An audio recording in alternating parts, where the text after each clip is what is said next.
In this video, I'm going to share with you how to create this stylish butterfly sleeve. So if this is something you like, please hit on the subscribe button. Let's dive right into today's video. So to start, you need your pattern paper to cut out your design. So for this, I just have about 12.5 by 11.5. So this is not a standard. It totally depends on the design you want to create. So for me, I'll just go ahead and fold this into two so that I will note the center of the pattern paper. So first you have to go ahead and draw out your design, and you're going to do this while watching the sleeve. So now I'll just go ahead and draw out my sleeve. Now at the upper part, I'll take it up a bit, and then I'll just go ahead to create this asymmetric hemline that we have here. So after I'm done drawing out the side, I'll go ahead to extend it all the way up this way. So this is what I have, and I'll go ahead to use my marker to outline it. After I'm done outlining this, I'll just go ahead and use my scissors, and I'll trace out the shape, and I'll go ahead to cut out. After I'm done cutting this out, I'll place this on the fabric of your choice, and you'll be cutting out 2 pieces for this. So for this particular dress, if you're making it, you'll have to cut out for 4 pieces. That is the front and back for both sides. So now after tracing this out, I'll go ahead to cut an interfacing for this. So while you're cutting this or choosing the interfacing, you have to consider using something that is a bit thick or stable. So I'm using a peplum stay, and if you're using a peplum stay, you have to double your peplum stay. You can also use a collar stay, that is a thicker one, and you'll be cutting 2 pieces out. You can also use a crinoline net for that. So I'll just go ahead and mark 1/2 inch all the way around my pattern this way, or 1/2 inch round. So if you notice, I have space at this point. I'll be using that space to turn this to the right side, and I'm marking 1/2 inch all the way around. So I'll just go ahead and mark this all the way around. So when you get to this point that is curvy, make sure that you go in a bit so that when you're notching, you're going to have the design and it's going to come out well. So I'll just continue marking this to the end. After this, I'll just go ahead and iron the crinoline or peplum stay or collar stay. Please don't use a gum stay. It might not be durable for a long time and might not give you that effect. So after this, I'll just go ahead and notch this all the way around. And after I'm done notching, I'll be turning it from that side that I did not sew on. And you also want to leave enough space at that side to enable you turn. If not, you might have difficulties when you're turning it. So after turning it, this is what I have. Now just go ahead and put your scissors, and you're going to push out your fabric very well. So now I'll go ahead and top stitch here, and I'll iron this out. So after I'm done ironing out and I'm done top stitching, this is what you're going to have. So if you're going to top stitch by the side, that means you're going to bead this. And to bead, this is what I have. This is the beading needle that I have, and I'm just going to use this color of thread. You can use a transparent thread or beading thread, that is fishing line, and you pass it, or you can also use your thread and bead. So before beading, you have to go ahead and mark out the designs that you want. So these are the designs that we have actually on the thumbnail, but for me, I'll be making something easier and something simple. So I'll just go ahead and mark just to illustrate. So you can decide to just create exactly what they have. So because of this video and because of time, if I start beading this whole fabric, it's going to take a lot of time, because of beading takes a lot of time. So now I'll just create a little design at the end of the pattern just to illustrate. So now this is my thread, and I will cut this out. I went ahead to pass my needle, and if you notice, I did not tie one end. I'm using a single line of thread. So this is it, a single line of thread for this. And what I'll do is I won't tie that part. After passing it, I'll go ahead and pass it out again, or pass it through the dress again. And after I'm done passing this way, I'll go ahead and I will pass it again. This is to secure it, and to this way it will prevent you from having a big knot at the back. So now after this, you're just going to take that single thread and the other side, and you are going to tie it and then cut it out. So if you look at the back, it will be very neat. You won't be having unnecessary thread popping out of it. So now I'll still go ahead and I will pass this out. So I'll go ahead and pick the bead, so I can't really pass it freely, so I'll just be picking it one after the other and I will pass. So after passing the bead, so I'll go ahead and I will pick more beads and I'll add to the thread, and after that I'll go ahead to secure it on the fabric by sewing it down. I'll pass it from the right side to the front side and I'll go ahead to pass it down this way. So after I'm done passing it down, from the back side I'll bring it out to the right side again, then I will back stitch. That is putting my thread back into the first bead I have here, and I will sew it down at that point. And after I'm done sewing it down, I'll pass it down to the back side and then bring it out from that same point again, and then pass it out through that first bead back again.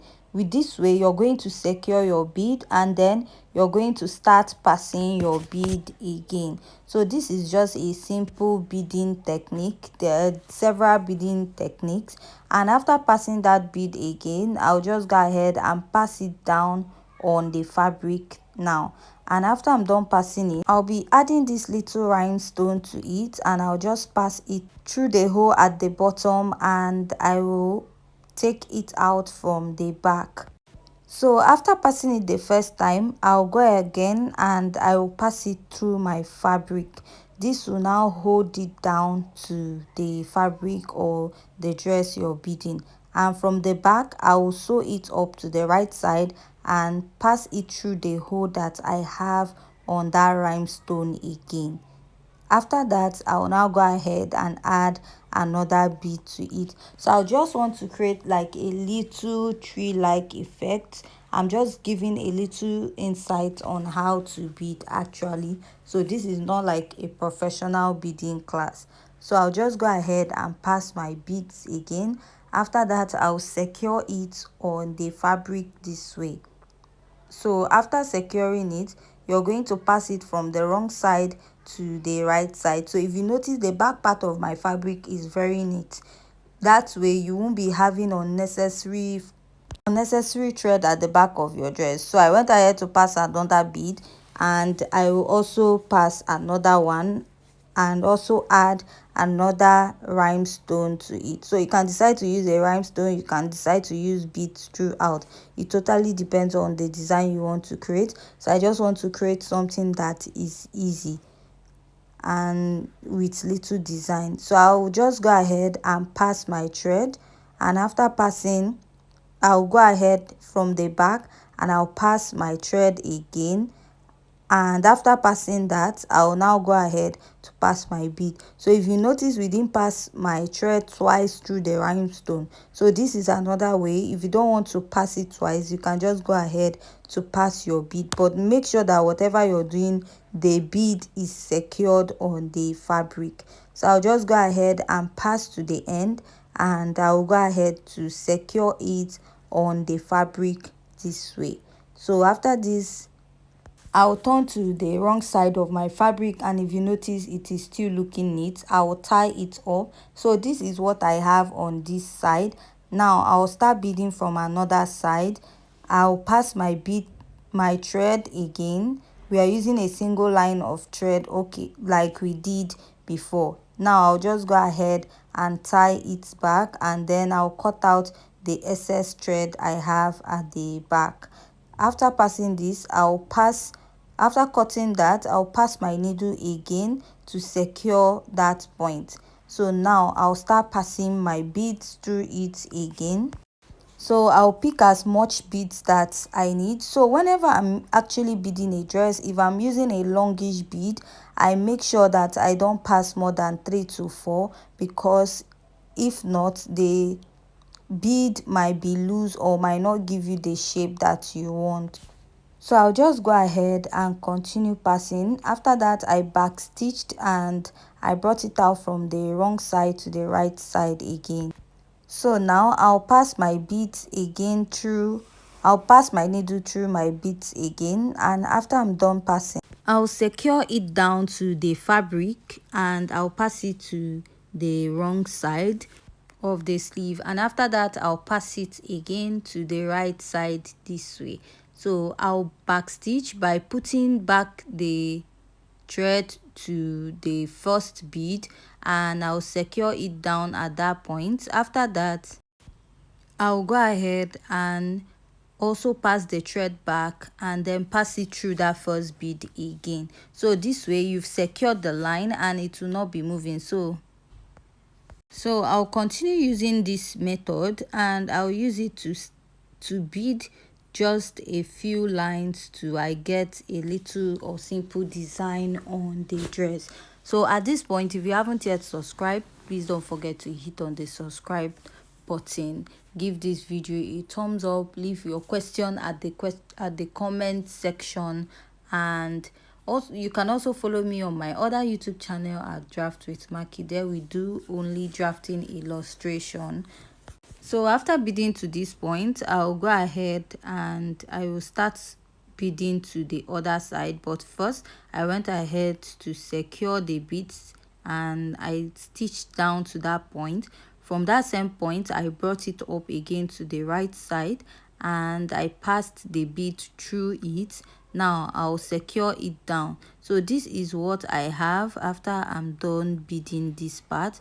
Now I'll pick my beads again, and after I'm done picking the beads, I'm going to go ahead to stitch it down and secure it. So after that, I'll pass the thread again to the right side and I'll pass my bead. So in our previous method, I was back stitching, so this is another way, by just securing it down to your fabric. So any method that works for you can go ahead to use, but when you're beading a dress, let's say on the main outfit of a dress for your client, is best to backstitch. That way it will be secured and it will be difficult for the beads to pull out.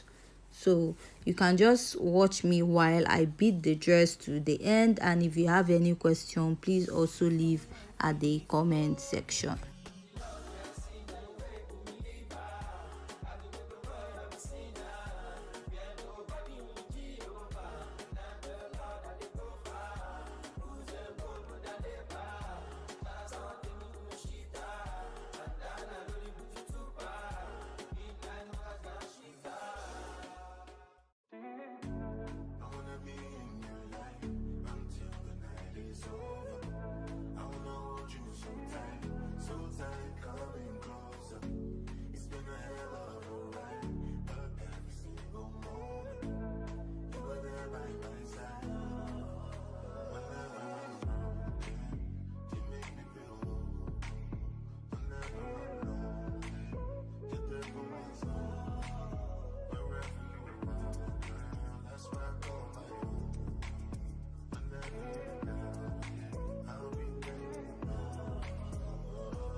So after I was done beading, I went ahead to pass the thread through the fabric, pass it to the right side, and I just notched it a little at this point. And then after that, I went in again and I passed it through the fabric, and from this point again I'm going to go ahead to notch. And this is what I have, the little design. You can just go ahead and bead the rest. This is just a simple beading illustration. So after I was done, this is what I have.